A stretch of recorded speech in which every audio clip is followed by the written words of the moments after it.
झकझोर दुनिया हो,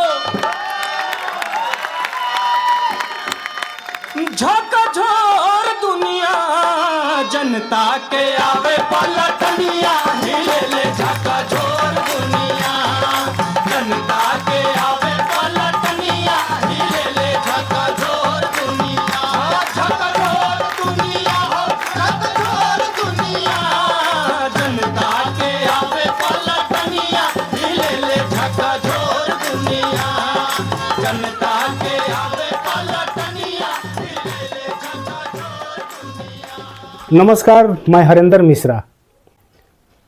भारतीय जनमानस में कम्युनिस्ट आंदोलन का गहरा प्रभाव रहा है।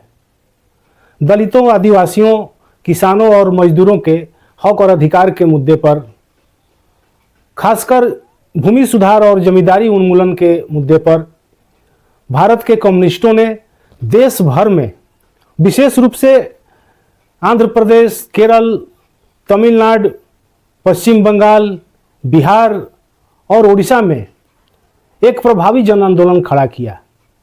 लेकिन इसके बावजूद कम्युनिस्ट पार्टियों में टूट हुई। क्या आप जानते हैं भारतीय कम्युनिस्ट पार्टी के भीतर के किन मतभेदों के कारण सीपीआईएम के गठन की नींव पड़ी और फिर सीपीआईएमएल जैसे अति क्रांतिकारी धड़े अस्तित्व में आए?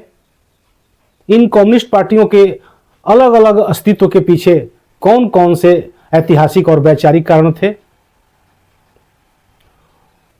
और सबसे अहम सवाल, क्या ये कम्युनिस्ट पार्टियां अपने वैचारिक मतभेदों को भूलकर एक झंडे के नीचे आ सकती हैं? भारत में औपनिवेशिक शोषण और पूंजीवाद के खिलाफ एक राजनीतिक प्रतिक्रिया के रूप में भारतीय कम्युनिस्ट पार्टी का गठन 26 दिसंबर 1925 को हुआ। कुछ लोग कह रहे थे कि नहीं, ये आज़ादी झूठी है और इसमें जो है हमको चुनाव के प्रोसेस में हिस्सा नहीं लेना चाहिए।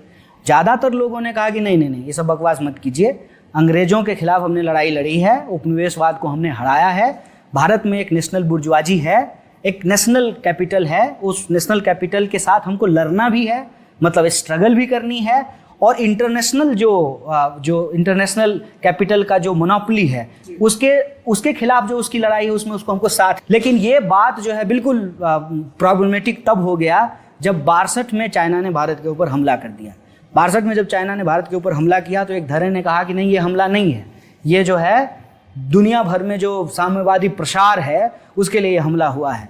ये बहस चलता रहा और 64 में जा करके वही धारा जो कह रही थी आज़ादी झूठी है, उसको मानने वाले बहुत सारे लोगों ने मिलकर के एक दूसरी पार्टी बना ली, सीपीआईएम। हालांकि बाद में सीपीआईएम ने भी अपना पोजीशन बदल लिया और फिर जब सीपीआईएम की टूट हुई तो उससे बला सीपीआईएमएल। शुरू में कम्युनिस्ट पार्टी भारत में एक ही थी, सीपीआई। ऐतिहासिक कारणों से यह पार्टी बंटती चली गई और सबसे बड़ा कहा जाए कि सीपीआई में विभाजन 64 में हुआ और विभाजन के बाद सीपीआईएम बना। लेकिन सीपीआईएम के अंदर भी बहुत सारी सैद्धांतिक बहसों के बाद जो लोग यह मानते थे कि भारत में क्रांति का नेतृत्व मजदूर वर्ग अवश्य करेगा, लेकिन क्रांति का मुख्य जो ताकत होगी वो किसान होंगे, और इस आधार पर वो कम्युनिस्ट पार्टी सीपीआईएम जो थी उसके अंदर विभाजन हुआ 1967 में, और वह 67 में विभाजन हुआ सीपीआईएमएल नाम की पार्टी का निर्माण के साथ। ये कहा जाए कि बड़ी जो कम्युनिस्ट पार्टी सीपीआई के रूप में एक थी, वह कालक्रम के विकास में ऐतिहासिक कारणों से ये बंटती चली गई। अब यहाँ पर देखिए, बहुत सारे इसके अंदर जाने पर बहुत तरह का चिंतन है, बहुत तरह के कारण गिनाए जा सकते हैं, लेकिन हाइपोथेटिकली यह मान लिया जाए या फिलोसफिकली यह माना जा सकता है कि एक पार्टी थी, बंटकर कालक्रम के विकास में कई एक भागों में बंट गई, तो ठीक उल्टा भी डायलेक्टिकली सोचे तो फिर कई भागों में बटी हुई पार्टी एक भी बन जा सकती है। इस संभावना से इनकार नहीं किया जा सकता है। हम लोगों की पार्टी, खासकर भाकपा माले, पटना में 11वां महाधिवेशन के बाद जो प्रयास को तेजी से आगे बढ़ाया, तो आप पाएंगे कि जो तीसरी धारा के रूप में ही एमसीसी जो ए.के. राय की मार्क्सिस्ट कोऑर्डिनेशन कमेटी पार्टी थी, उसका विलय हुआ और हम लोग ये आशा करते हैं कि ये विलय की प्रक्रिया तीसरी धारा की पार्टियों के साथ और तेज होगी। और एक संभावना बन रही है कि हम लोगों के साथ बहुत लंबे समय से वहाँ लाल निशान पार्टी जो महाराष्ट्र में है, अच्छा उनका ट्रेड यूनियन में आधार है, लंबे समय से हमारी पार्टी के साथ वो काम कर रहे हैं। तो एक संभावना बन रही है और ये जो मार्क्सिस्ट का माले में विलय के बाद ये आशा बन गई है कि वे लोग भी कल इस पार्टी के साथ मर्ज कर जाएं। ठीक उसी तरह अभी देखिएगा कि जो वाम पार्टी की सरकार, जो वाम मोर्चे की नाम से जो जाना जाता था, सीपीआई सीपीएम के नेतृत्व में जो पार्टियां बंगाल में, त्रिपुरा में सत्ता में रहीं और केरल में भी रहती हैं वाम पार्टी, वाम मोर्चे के नाम से, उस मोर्चे में हम लोग सीपीआई एमएल कभी साथ नहीं रहा है। हम लोग उनके हमेशा क्रिटिक रहे हैं, उनके नीतियों का, उनके आलोचक रहे हैं। लेकिन आप देखेंगे कि इस बार के चुनाव जो हुआ, अभी जो चुनाव हुआ उपचुनाव, उसमें पहली बार सीपीआई एमएल के उम्मीदवार को सीपीआई एम ने समर्थन किया।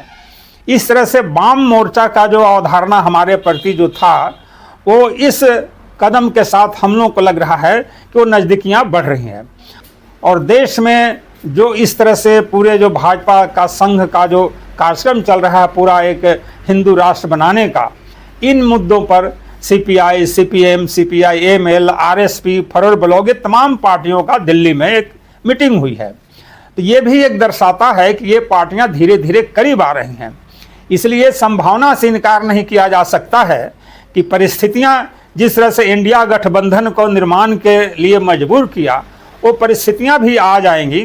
परिस्थितियां ये बनती जा रही हैं, ये तमाम पार्टियां भी कल एक हो जा सकती हैं, ऐसा हम लोगों को लगता है। क्या भविष्य में ये संभावना देख रहे हैं कि यहाँ पर एक लाल झंडा के नीचे सारी कम्युनिस्ट पार्टियाँ, जो प्रमुख कम्युनिस्ट पार्टियाँ हैं, वो आ जाएंगी? देखिए, कम्युनिस्ट पार्टी के और व्यक्ति के चाहने होने से नहीं होता क्या करना है, परिस्थिति उनको कराती है।